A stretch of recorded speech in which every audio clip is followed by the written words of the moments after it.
Students, last लेक्चरमध्ये जे आहे ते आपण आयसोमेरिझम इन अमाइन हा टॉपिक जो आहे तो आपण क्लिअर केला होता. ओके, त्याच्या अगोदर जे आहे ते आपण रिॲक्शन ऑफ अमाइन हा पॉईंट जो आहे तो बघितलेला आहे. ओके, आणि त्या रिॲक्शन ऑफ अमाइन मध्ये जे आहे ते आपण तिथे action of nitrous acid on amine हा टॉपिक जो आहे तो बघितला होता.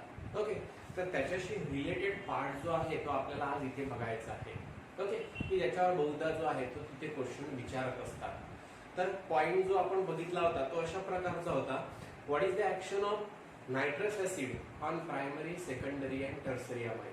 ओके, तर नायट्रस ऍसिडची रिॲक्शन जर आपण प्रायमरी अमाइन सोबत जर केली तर तिथे अल्कोहोल फॉर्मेशन जे आहे ते घडून येत असते, बरोबर आहे. त्याच्यानंतर नायट्रस ऍसिडची रिॲक्शन जर आपण सेकंडरी अमाइन सोबत जर केली तर तिथे नायट्रोसो कंपाऊंड जो आहे तो फॉर्म होत असतो. आणि त्याच्यानंतर नायट्रस ऍसिडची रिॲक्शन ओके NaNO2 आणि HCl म्हणजे नायट्रस ऍसिडची रिॲक्शन जर आपण टर्सरी अमाइन सोबत जर केली तर तिथे कुठलाही व्हिजिबल चेंज जो आहे तो घडून येत नसतो आणि तिथे जे आहे ती रिव्हर्सिबल रिॲक्शन शो होत असते. ओके, आणि ऍडिशन कंपाऊंड साल्ट फॉर्मेशन जे आहे तिथे घडून येत असते. तर हा जो आहे ते ही एक डिस्टिंग्विश स्टेट जी आहे प्रायमरी, सेकंडरी, टर्सरी अमाइन जे आहे ते एकमेकांपासून वेगळे करण्याची ओके ती आपण बघितली होती. त्याला आपण हेडिंग दिलं होतं action of nitrous acid on primary, secondary and tertiary amine, right. मग आता याच्यामध्ये त्याचबरोबर जे आहे ते तिथे मिथिल अमाइन सुद्धा मी जो आहे तो तिथे ऍज अ एक्झाम्पल म्हणून एक्सेप्शनल केसेस घेतल्या होत्या. ओके, त्याच्यानंतर जे आहे आपण ॲरोमॅटिक अमाइन सोबत सुद्धा जी आहे नायट्रस ऍसिड सोबत जी आहे ती रिॲक्शन बघितली होती. ओके, आणि ॲरोमॅटिक अमाइन म्हणजे ॲनालिन सोबत, मिथिल अमाइन सोबत रिॲक्शन बघितली नायट्रस ऍसिडची. ओके, त्याच्यानंतर जे आहे ॲरोमॅटिक अमाइन ॲनालिनची रिॲक्शन जी आहे ती आपण बघितली होती. ॲरोमॅटिक अमाइनची रिॲक्शन नायट्रस ऍसिड सोबत जी आहे ती बघितली होती. ओके, पण ती बघत असताना ती रिॲक्शन जेव्हा आपण तिथे परफॉर्म केली होती तर त्या रिॲक्शन मध्ये तुम्हाला तिथे एक प्रोडक्ट फॉर्मेशन जे आहे ते तिथे मिळालं होतं. आणि तो जो प्रोडक्ट मिळाला होता तुम्हाला तो मिळाला होता तिथे मी म्हटलं होतं त्याला शॉर्ट फॉर्म मध्ये BDC. Okay, benzene diazonium chloride. Okay, aryl diazonium chloride जो आहे तो तिथे फॉर्म होत असतो. आणि हा जो बेन्झीन डायझोनियम क्लोराईड आहे हा बेन्झीन डायझोनियम क्लोराईड हा जो आहे अतिशय इम्पॉर्टंट व्हर्साटाईल कंपाऊंड आहे. तो ॲज अ इंटरमिजिएट म्हणून जो आहे ते बरेचसे ऑर्गॅनिक कंपाऊंड जे आहे, ॲरोमॅटिक कंपाऊंड जे आहेत तयार करण्यासाठी जो आहे तो याचा वापर करत असतात इंडस्ट्रीमध्ये. ओके, तर हा जो डायझोनियम साल्ट आहे या डायझोनियम साल्टवर जे आहे ते आज आपल्याला जो आहे डिस्कशन करायचं आहे. ओके, तर मी पुन्हा एकदा तुम्हाला जर रिकॉल होत नसेल तर तुम्ही प्रिव्हियस लेक्चर जे आहे ते बघून घ्यायचे आणि त्याच्यामध्ये बघायचं रिॲक्शन ऑफ अमाइन आणि रिॲक्शन ऑफ अमाइन मध्ये बघायचं action of nitrous acid on primary, secondary, tertiary amine. Okay, तर त्याच्यामध्ये मी हे एक्झाम्पल घेतलेलं आहे आणि बेन्झीन डायझोनियम साल्ट जो आहे तो तुम्हाला तिथे तयार करून दाखवलेला आहे. ओके, तर ठीक आहे, हे लेक्चर जर बघितलं नसेल तर आता याच्यामध्ये जे आहे ते मी पुन्हा तो कसं तयार होतो जे आहे ते आपण इथे बघू. ठीक आहे, आता याच्यामध्ये ॲनालिन आपण पॅरेंट कंपाऊंड जो आहे तो कन्सिडर करू. ठीक आहे, ॲरोमॅटिक अमाइन.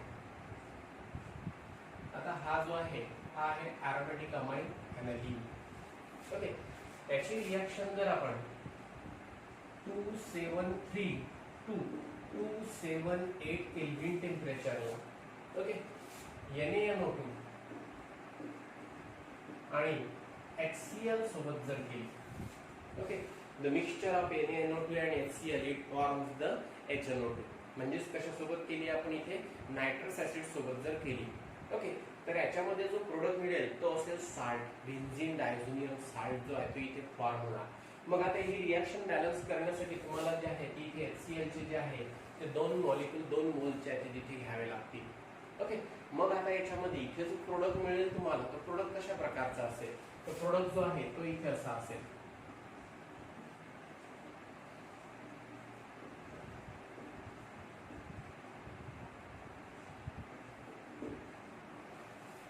असा जो आहे तो इथे प्रोडक्ट फॉर्म होणार. Okay, benzene diazonium chloride reaction balance झालेली नाहीये.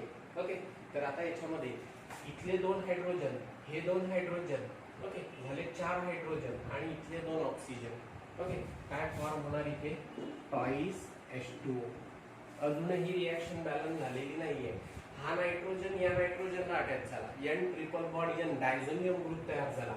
हा Cl जो आहे, Cl निगेटिव्ह पार्ट जो आहे तो ते पॉझिटिव्ह निगेटिव्ह अट्रॅक्शनमुळे तिथे जो आहे तो प्रेझेंट आहे. आणि हा जो आहे इथे बेन्झीन डायझोनियम क्लोराईड BDC जो आहे तो फॉर्म झालेला आहे. आता इथले 2 हायड्रोजन, इथले 2 हायड्रोजन झाले 4 हायड्रोजन आणि इथले 2 ऑक्सिजन, तर याच्यापासून तयार झाला टॉईस H2O. पण आता याच्यामध्ये हा Na आणि त्याच्यानंतर इथला Cl.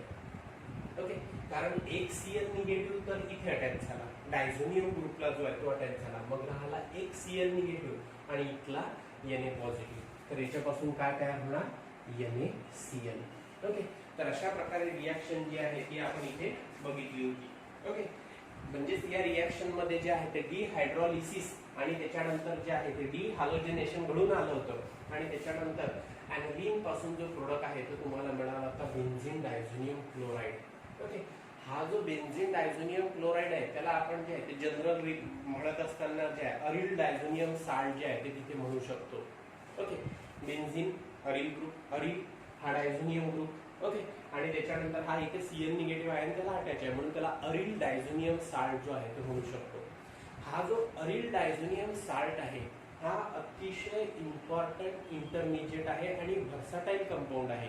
ओके, वेगवेगळे ऑर्गॅनिक कंपाऊंड तयार करण्यासाठी याचा वापर करत असतात. ओके, तुम्हाला क्लोरोबेन्झीन प्रिपेअर करायचा असेल, ब्रोमोबेन्झीन प्रिपेअर करायचा असेल, आयडोबेन्झीन प्रिपेअर करायचा असेल, तुम्हाला बेन्झीन रिंग तयार करायची असेल, ओके, म्हणजेच बेन्झीन फॉर्म करायचा असेल, त्याच्यानंतर तुम्हाला फिनॉल प्रिपेअर करायचा असेल, ओके, फ्लोरोबेन्झीन प्रिपेअर करायचा असेल, असे वेगवेगळे ऑर्गॅनिक कंपाऊंड जर तुम्हाला तयार करायचे असतील तर हे तयार करण्यासाठी या इंटरमिजिएटचा वापर जो आहे तो लॅबोरेटरीमध्ये मोठ्या प्रमाणात जे आहे ते करत असतात. ओके, तर आता हा जो आहे हा बेन्झीन डायझोनियम क्लोराईड जो आहे म्हणजेच अरिल डायझोनियम साल्ट जो आहे हा स्टेबल कंपाऊंड आहे due to the resonance. Okay, resonance मुळे जो आहे तो तिथे तो स्टॅबिलिटी जो आहे तो तिथे मिळवत असतो. ओके, 273 केल्विन टेम्परेचरला ड्यू टू द रेझोनन्स हा जो कंपाऊंड आहे हा काय आहे? स्टेबल आहे. ओके, मग आता याची स्टॅबिलिटी कशाच्या बेसिसवर मी तुम्हाला सांगितलेली आहे? रेझोनन्सच्या बेसिसवर. जनरल मी तुम्हाला सांगितलेलं आहे more are the resonating structure more will be the stability. मग आता याच्यामध्ये हा जो आहे हा इथे रेझोनन्स शो करतो. ओके, आणि रेझोनन्स शो केल्यामुळे जी आहे याची स्टॅबिलिटी जी आहे ती तिथे वाढत असते. ओके, आणि त्याच्यानंतर हा जो बेन्झीन डायझोनियम साल्ट आहे, ओके, म्हणजेच अरिल डायझोनियम साल्ट आहे, हा 2 प्रकारच्या रिॲक्शन ज्या आहेत त्या शो करत असतो. म्हणजेच हा जो आहे हा न्यूक्लिओफिलिक सबस्टिट्यूशन रिॲक्शन सुद्धा शो करत असतो आणि वेगवेगळे ऑर्गॅनिक कंपाऊंड फॉर्मेशन घडून आणत असतो. त्याचबरोबर हा जो अरिल डायझोनियम साल्ट आहे हा जो आहे हा तिथे अझो कंपाऊंड तयार करण्यासाठी, ओके, त्यात म्हणजेच आपण असं म्हणणार कपलिंग रिॲक्शन जो आहे तो सुद्धा शो करत असतो. म्हणजेच मला इथे फक्त आता ते कंपाऊंड कुठले फॉर्म होतात त्याच्यापेक्षा महत्त्वाचं आहे कुठल्या कुठल्या रिॲक्शन शो करतो. तर हा जो अरिल डायझोनियम साल्ट आहे हा स्टेबल आहे ड्यू टू द रेझोनन्स आणि त्याच्यानंतर हा जो आहे हा 2 प्रकारच्या रिॲक्शन शो करत असतो. न्यूक्लिओफिलिक सबस्टिट्यूशन रिॲक्शन सुद्धा शो करत असतो. त्याचबरोबर तो जो आहे तो कपलिंग रिॲक्शन सुद्धा शो करत असतो. न्यूक्लिओफिलिक सबस्टिट्यूशन रिॲक्शन मध्ये जे आहे डायझोनियम ग्रुप जो आहे तो रिप्लेस होत असतो आणि कपलिंग रिॲक्शन मध्ये जो आहे तो डायझोनियम ग्रुपचं जे आहे तिथे रिटेन्शन जे आहे ते घडून येत असते. ओके, आणि त्याच्यानंतर जो आहे तो वेगवेगळे कंपाऊंड फॉर्मेशन जे आहे ते तिथे वेगवेगळे कंपाऊंड फॉर्मेशन जे आहे ते तिथे घडून येत असते. ओके, वेगवेगळे कंपाऊंड तिथे तयार होत असतात. ओके, मग आता याच्यामध्ये हा जो आहे तो इथे ॲनिलीन घेतला, त्याची रिॲक्शन नायट्रस ऍसिड सोबत केली. ओके, NaNO2 आणि HCl सोबत केली, त्याच्यापासून जो आहे तो अरिल डायझोनियम साल्ट तयार झालेला आहे. डिहायड्रोलिसिस आणि डिहालोजिनेशन जे आहे ते तिथे घडून आलेलं आहे. आता हा जो अरिल डायझोनियम क्लोराईड आहे, बेन्झीन डायझोनियम क्लोराईड आहे, त्याची आपण स्टॅबिलिटी बघणार आहे. हा का मोर स्टेबल आहे, त्याचे रेझोनेटिंग स्ट्रक्चर कसे असतील. ओके, तर आता याच्यामध्ये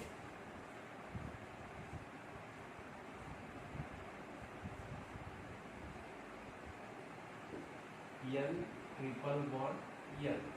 ओके, इथे नायट्रोजनवर चार्ज कुठला आहे? पॉझिटिव्ह. नायट्रोजनची व्हॅलन्सी 3 म्हणजे नायट्रोजनकडे 3 अंतेरी इलेक्ट्रॉन होते, त्या नायट्रोजनने या नायट्रोजन सोबत जे आहे ते 3 बॉन्ड फॉर्म केले. ओके, आणि एक जो बॉन्ड फॉर्म झालेला आहे ते या नायट्रोजनने स्वतःची लोन पेअर दिली म्हणून त्याच्यावर पॉझिटिव्ह चार्ज झालेला आहे, म्हणून तो तिथे टेट्राव्हॅलंट आहे. अशा प्रकारे जे आहे ते त्याचं रिप्रेझेंटेशन आहे. ओके, मग आता हा जो आहे अरिल डायझोनियम जो आहे तो तिथे दाखवलेला आहे. आता त्याच्यामध्ये हा जो Cl निगेटिव्ह आहे तो Cl निगेटिव्ह जो आहे तो BF4 मोनो निगेटिव्ह असू शकतो. ओके, त्याच्यानंतर तो I निगेटिव्ह असू शकतो, बरोबर आहे. त्याच्यानंतर जो आहे तो Cl निगेटिव्ह सुद्धा असू शकतो. कुठलाही निगेटिव्ह जो पार्ट आहे तो तिथे अटॅच असेल, तो रेझोनन्स मध्ये इन्व्हॉल्व होत नाही, तो नाही दाखवला तरी चालेल.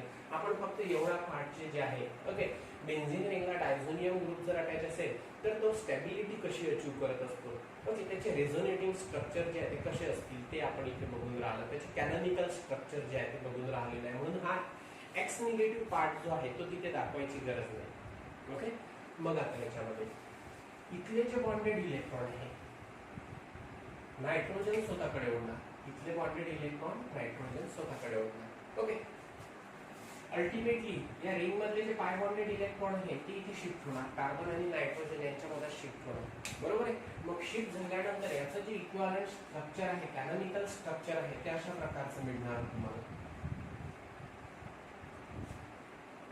इथे जो आहे तो डबल बॉन्ड फॉर्म होणार. बाकीचे जे दोन बॉन्ड आहेत ते ऍज इट इज त्याच्या पोझिशनवर प्रेझेंट असणे. इथे जो आहे तो इथे नायट्रोजन, ओके, नायट्रोजनवर चार्ज जो आहे तो पॉझिटिव्हच असणार, कारण हा बॉन्ड इथे शिफ्ट झाल्यानंतर हा बॉन्ड इथे शिफ्ट झाल्यानंतर नायट्रोजन इथे टेट्राव्हॅलेंट आहे, या केसमध्ये सुद्धा जो आहे तो तिथे टेट्राव्हॅलेंट आहे. ओके, परंतु नायट्रोजनवर अगोदर एक लोन पेअर होती, या बॉन्ड मध्ये दोन्ही इलेक्ट्रॉन त्यांनी स्वतःकडे ओढले तर दोन लोन पेअर त्याच्याकडे येणार. ओके, म्हणजेच आता इथे नायट्रोजनवर चार्ज कुठलाही निगेटिव्ह. ओके, इथले पाय बॉन्डेड इलेक्ट्रॉन इथे शिफ्ट झाले म्हणजे या कार्बनने इलेक्ट्रॉन दिले म्हणजे याच्यावर चार्ज कुठला येणार, पॉझिटिव्ह. ओके, आलं इथे तुमच्या लक्षात. तर आता याच्यामध्ये जे आहे ते पहिलं जे आहे ते इथे रेझोनेटिंग स्ट्रक्चर जे आहे ते अशा प्रकारचं असेल. Okay, second resonating structure. करा विचार की आता याच्यामध्ये इलेक्ट्रॉनचं डिलोकलायझेशन जे आहे ते कशा प्रकारे करून येणार. ओके, तर आता याच्यामध्ये जे आहे इथे एक मिनिट,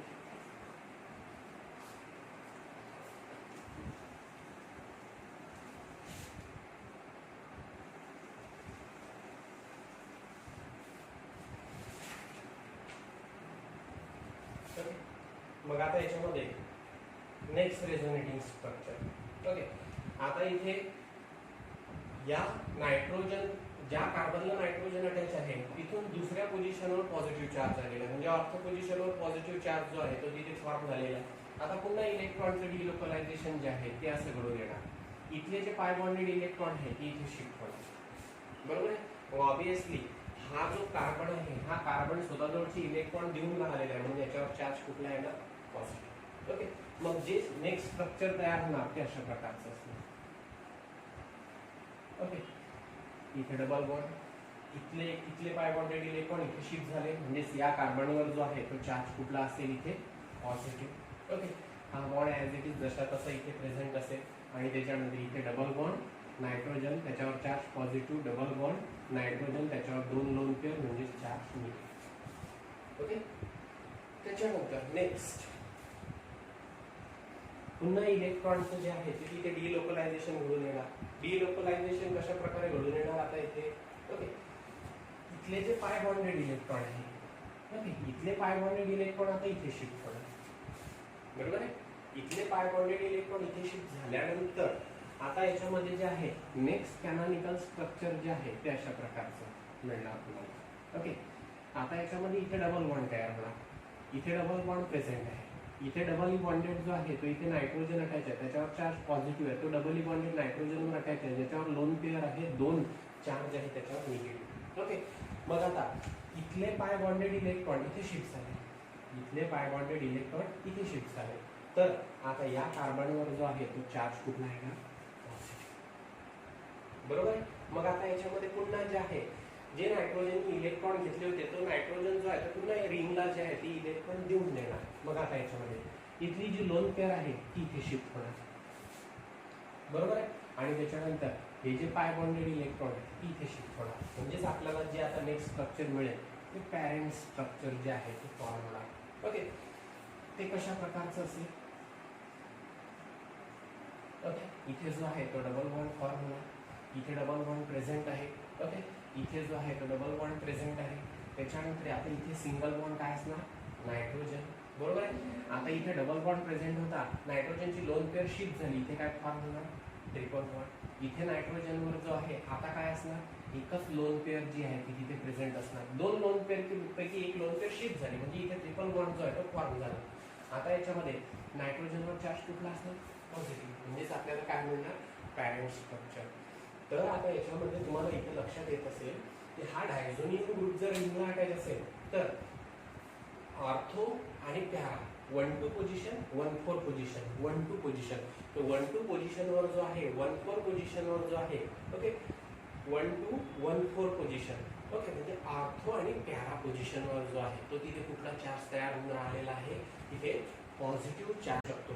बट आपण सध्या डिस्कस कशाबद्दल करून राहिलेला आहे, त्याच्या स्टॅबिलिटी बद्दल, की हा जो बेन्झीन डायझोनियम क्लोराईड आहे, हा जो बेन्झीन डायझोनियम साल्ट आहे तो स्टेबल का आहे, तर हा जो आहे हा रेझोनन्स मुळे जो आहे तो तिथे स्टेबल असतो. ओके आणि रेझोनन्स मुळे जे आहे त्याला स्टॅबिलिटी मिळत असते. ओके आणि हा जो डायझोनियम साल्ट आहे, हा डायझोनियम साल्ट वेगवेगळ्या ऑर्गॅनिक कंपाऊंड तयार करण्यासाठी जो आहे तो यूज होत असतो आणि तो प्रामुख्याने दोन प्रकारचे रिॲक्शन शो करत असतो. तो न्यूक्लिओफिलिक सबस्टिट्यूशन रिॲक्शन सुद्धा शो करत असतो आणि त्याच्यानंतर तो जो आहे तो कपलिंग रिॲक्शन जे आहे ते शो करत असतो. ओके म्हणून जो आहे तो आपण इथे हा पॉईंट जो आहे तो स्टार्ट केलेला आहे. ओके म्हणजे इथे मी तुम्हाला काय सांगितलेलं आहे, ही रिॲक्शन झालेली होती त्याच्या पुढे मी आता इथे एक्सटेंड करून राहिलेलो आहे. ओके मी इथे काय सांगितलं, ॲरोमॅटिक अमाइन असेल त्याची रिॲक्शन नायट्रस ऍसिड सोबत जर केली तर बेन्झीन डायझोनियम क्लोराईड फॉर्म होत असतो, अरिल डायझोनियम साल्ट फॉर्म होत असतो. हा जो अरिल डायझोनियम साल्ट आहे हा जो आहे हा रेझोनन्स स्टॅबिलाइज असतो. 273 केल्विन टेम्परेचरला जो आहे तो तिथे तो स्टेबल असतो रेझोनन्समुळे. ओके मग त्याचे रेझोनेटिंग स्ट्रक्चर जे आहे ते आपण बघितलेले आहे. का आपण याचे रेझोनेटिंग स्ट्रक्चर बघितले, त्याची स्टॅबिलिटी जी आहे ते तिथे दाखवण्यासाठी. ओके आता या डायझोनियम साल्टचा जो आहे अरिल डायझोनियम साल्ट जो आहे त्याचा यूज काय आहे की हा जो आहे तो तिथे दोन प्रकारच्या प्रामुख्याने रिॲक्शन शो करत असतो. ओके कपलिंग रिॲक्शन आणि न्यूक्लिओफिलिक सबस्टिट्यूशन रिॲक्शन. म्हणजेच आपल्याला काय बघायचं आहे, अरिल डायझोनियम साल्टच्या जे आहे तर तिथे आपल्याला रिॲक्शन्स बघायचे आहे. ओके त्याच्यासाठी जो आहे तो आपण हा पार्ट जो आहे तो इथे बघितलेला आहे. तर आता इथे तुम्ही काय करायचं, हा जो डायझोनियम साल्ट आहे या डायझोनियम साल्टचे रेझोनेटिंग स्ट्रक्चर जे आहे ते तुम्ही ड्रॉ करून घ्यायचे आणि ही रिॲक्शन जी आहे ती पुन्हा लिहून घ्यायची. ओके आलं इथे लक्षात, चला फास्टमध्ये लिहून घ्या.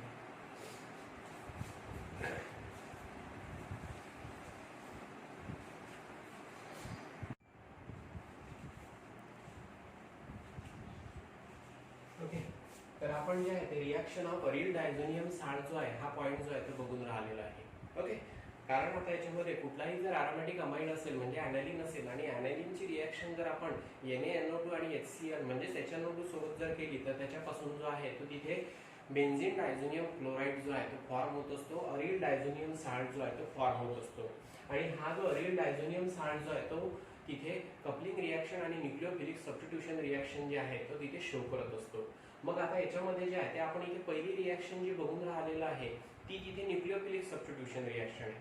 ओके म्हणजे इथे जी फर्स्ट कॅटेगरी आपण इथे बघून राहिलेलं आहे, reaction of aryl diazonium group involving the replacement of diazonium group. Okay aryl diazonium salt मधला डायझोनियम ग्रुप जो आहे तो रिप्लेस झाल्यानंतर तिथे न्यूक्लिओफिलिक सबस्टिट्यूशन रिॲक्शन घडून येत असतात. ओके तर त्या न्यूक्लिओफिलिक सबस्टिट्यूशन रिॲक्शन मधली आपण पहिली रिॲक्शन जी आपण बघून राहिलेलं आहे ती आहे सॅन्मियर रिॲक्शन.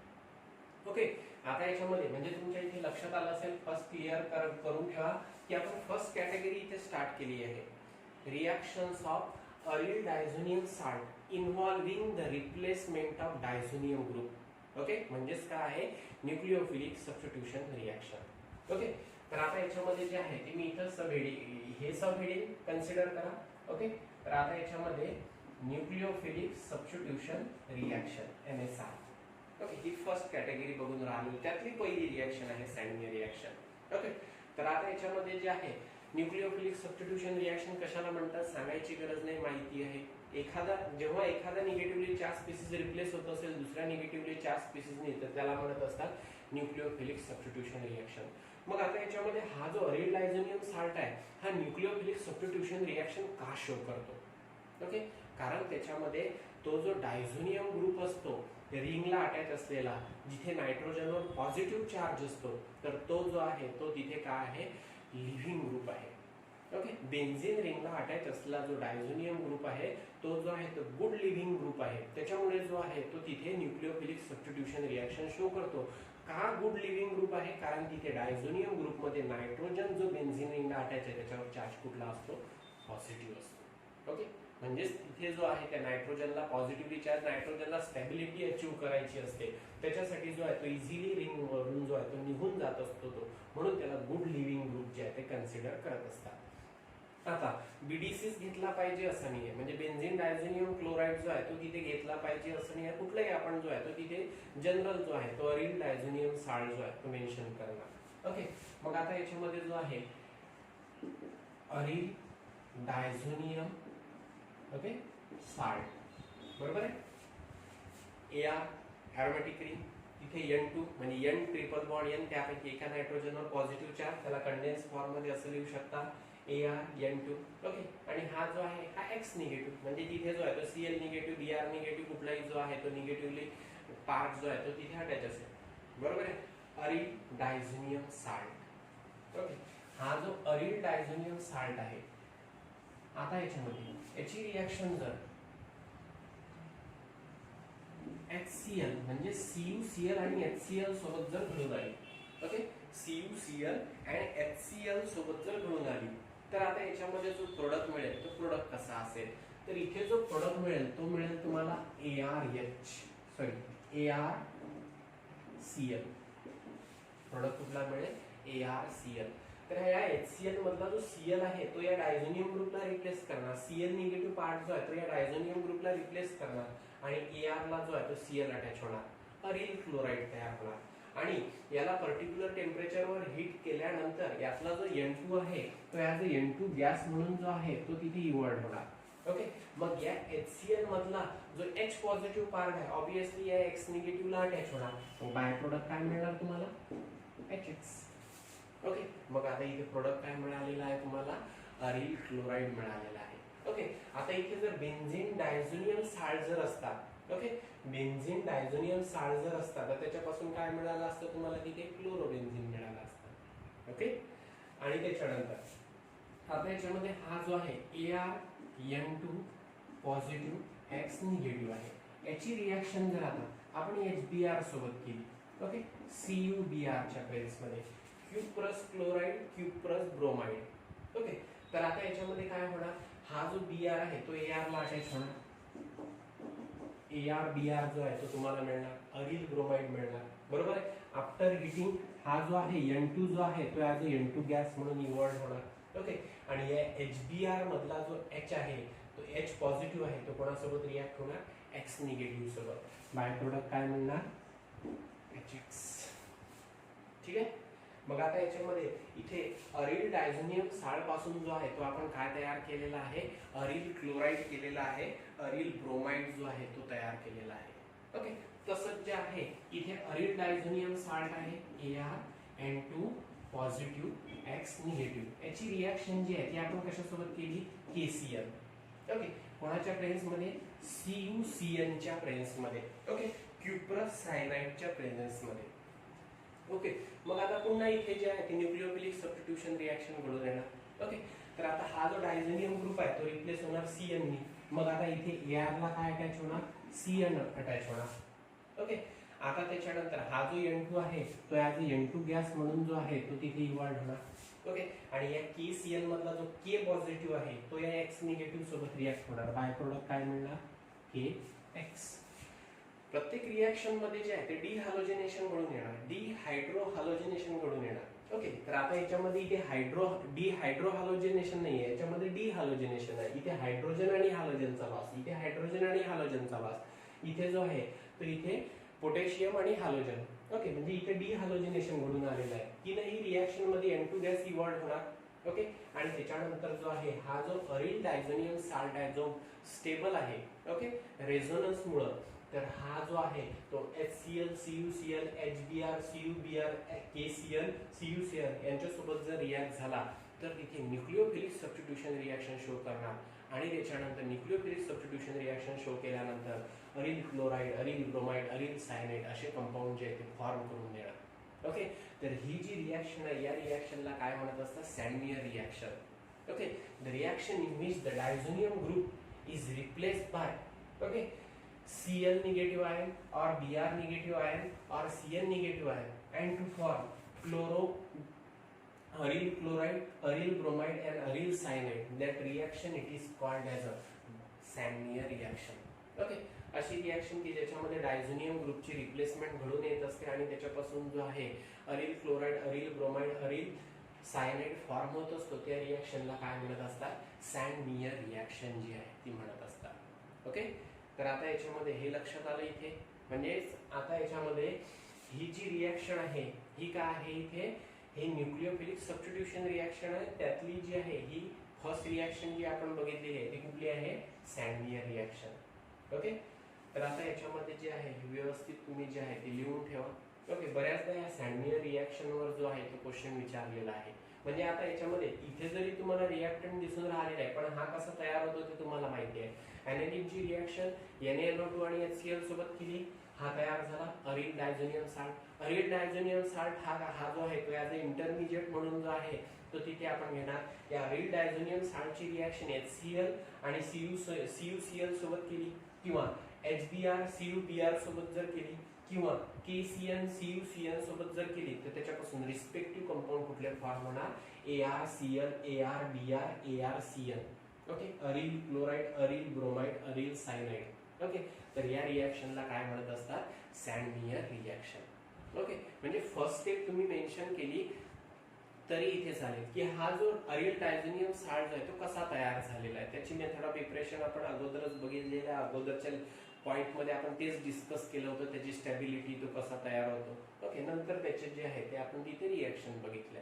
ओके, तर हा न्यूक्लियोफिलिक सबस्टिट्यूशन रिएक्शन का शो करतो, कारण बेन्झीन रिंगला इथे काय अटॅच आहे, इथे नायट्रोजन अटॅच आहे. त्या नायट्रोजनवर चार्ज कुठला आहे, पॉझिटिव्ह. म्हणजे अशा प्रकारे जे आहे त्याचं रिप्रेझेंटेशन आहे. इथे जो आहे तो नायट्रोजन आहे.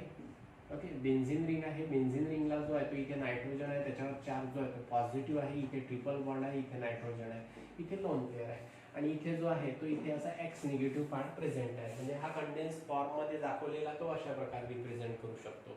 ओके, तर हा या इथे नायट्रोजनवर पॉझिटिव्ह चार्ज असल्यामुळे हा स्टॅबिलिटी अचीव्ह करण्यासाठी काय करत असतो, इथले बॉन्डेड इलेक्ट्रॉन जो आहे तो तिथे स्वतःकडे ओढून घेत असतो. ओके, आणि ऍज अ N2 गॅस म्हणून जो आहे तो निघून जात असतो. ओके, मग आता याच्यामध्ये जे आहे इथे या रिंगवर जो आहे तो इझिली जो आहे तो तिथे काय अटॅच होऊ शकतो, Cl निगेटिव्ह आयन जो आहे तो तिथे अटॅच होऊ शकतो. आणि त्याच्यानंतर क्लोरो, ब्रोमो आणि सायनो हे ग्रुप जर रिंगला अटॅच झाले तर त्याच्यापासून अशा प्रकारचे रिस्पेक्टिव्ह कंपाऊंड जे आहे ते फॉर्म होत असतात. ओके, आलं इथे लक्षात, ठीक आहे, व्यवस्थित घेऊ.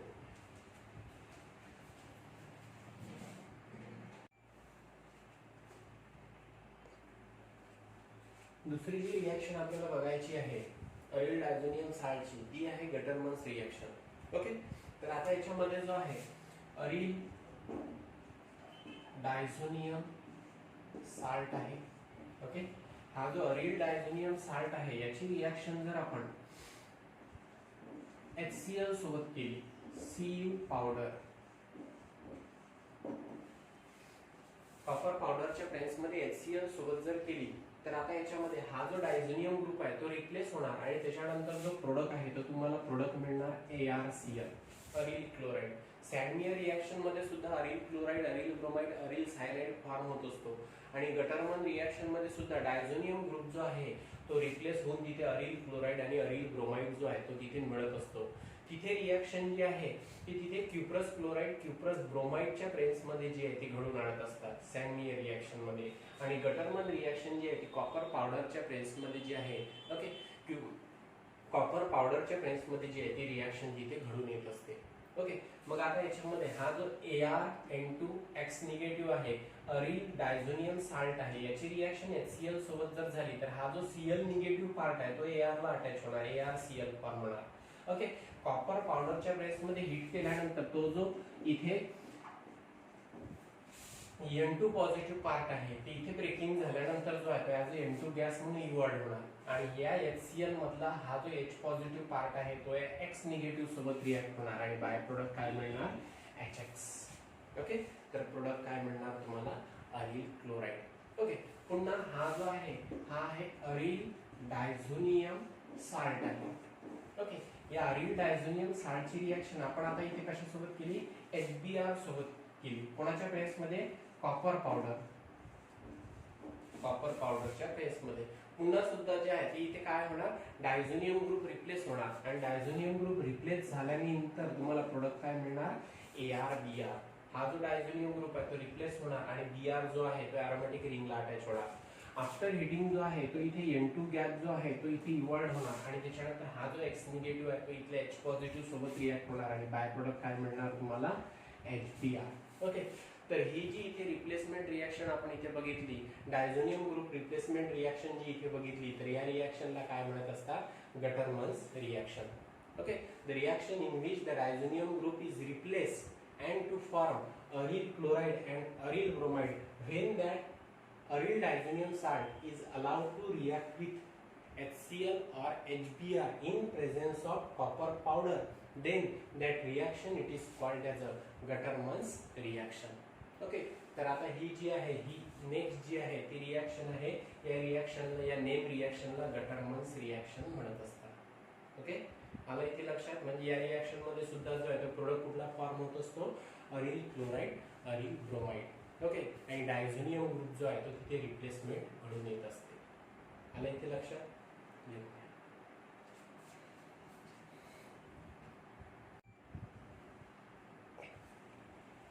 नेक्स्ट रिएक्शन जी आपल्याला बघायची अरिल डायझोनियम साल्टची ती आहे आयडो अरिन फॉर्मेशन रिएक्शन. ओके, हा जो आता इथे ॲज अ इंटरमिजिएट म्हणून जो आहे तो इथे आपण दाखवलेला आहे, ॲज अ स्टार्टिंग मटेरियल म्हणून जो दाखवलेला आहे अरिल डायझोनियम साल्ट, याची रिएक्शन जर आपण इथे KI सोबत केली.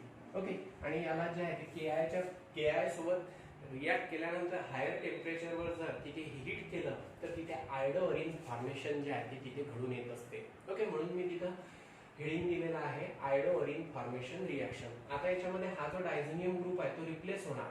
ओके, कशाने रिप्लेस होणार, या आयने, म्हणजेच AR ला काय अटॅच होणार, अरोमॅटिक रिंगला काय अटॅच होणार, आय अटॅच होणार. ओके, म्हणजेच तुम्हाला प्रोडक्ट काय मिळेल, आयडो अरिन. ओके, अरिल आयोडाइड जो आहे तो तिथे प्रोडक्ट मिळणार. ओके, त्याच्यानंतर हा जो आहे diazonium group as a N2 gas म्हणून जो आहे तो इव्हॉल्व होणार आणि या KI मधला जो K पॉझिटिव्ह पार्ट आहे तो या X निगेटिव्ह सोबत रिॲक्ट होणार आणि त्याच्यानंतर बाय प्रोडक्ट काय मिळणार तुम्हाला इथे, KX. ओके, तर ही जी आहे ही नेक्स्ट रिएक्शन आहे ज्याच्यामध्ये आयडो अरिन फॉर्मेशन जे आहे ते घडून येत असते. जेव्हा आपण अरिल डायझोनियम साल्टची रिएक्शन ओके कोणासोबत घडून आणत असतो, KI सोबत जे आहे ते घडून आणत असतो. Okay, when the aryl diazonium salt is allowed to heated with KI, then it undergo the replacement of diazonium group by I negative part, okay, and to form iodoarin. Okay, that reaction will be called as a iodoarin formation reaction. Okay, तर असं जे आहे ते तुम्ही statement जे आहे ते तिथे मेन्शन करू शकता. आला इथे लक्षात. तर ही रिएक्शन जी आहे ते तुम्ही व्यवस्थित नोट डाऊन करून ठेवा तिथे.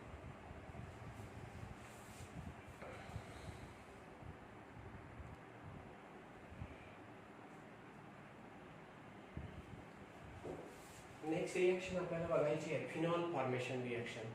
ओके, अगोदरच्या रिएक्शन मध्ये जो आहे तो आपण आयडोअरिन तयार केला होता.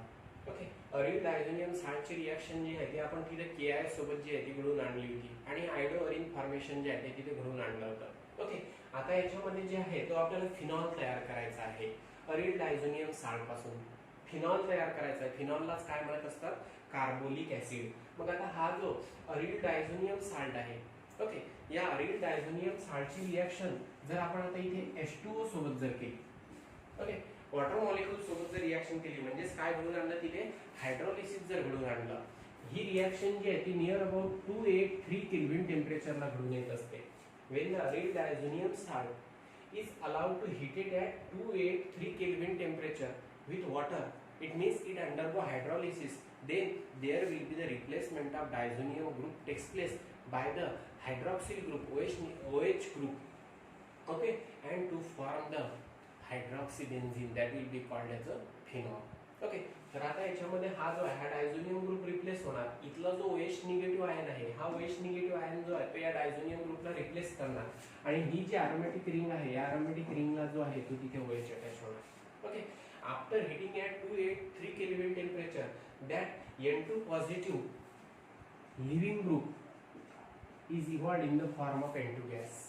ओके. आणि आता या H2O मधला जो OH निगेटिव्ह आयन आहे तो याला अटॅच झाला. मग या H2O मधला जो H पॉझिटिव्ह आयन आहे तो कशाला अटॅच होणार? X निगेटिव्ह पार्टला. तर बाय प्रोडक्ट काय मिळेल तुम्हाला इथे HX. म्हणजे याच्यामध्ये सुद्धा डिहायड्रो हॅलोजिनेशन घडून येणार आणि त्याच्यानंतर प्रोडक्ट काय मिळेल तुम्हाला? Carbolic acid. ओके. प्रोडक्ट काय मिळेल तुम्हाला तिथे? Hydroxy benzene. आणि त्याला स्पेसिफिक नेम काय आहे? फिनॉल.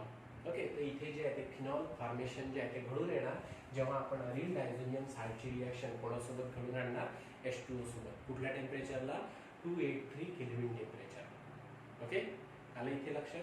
ही एक रिॲक्शन जी आहे ती मेन्शन करा.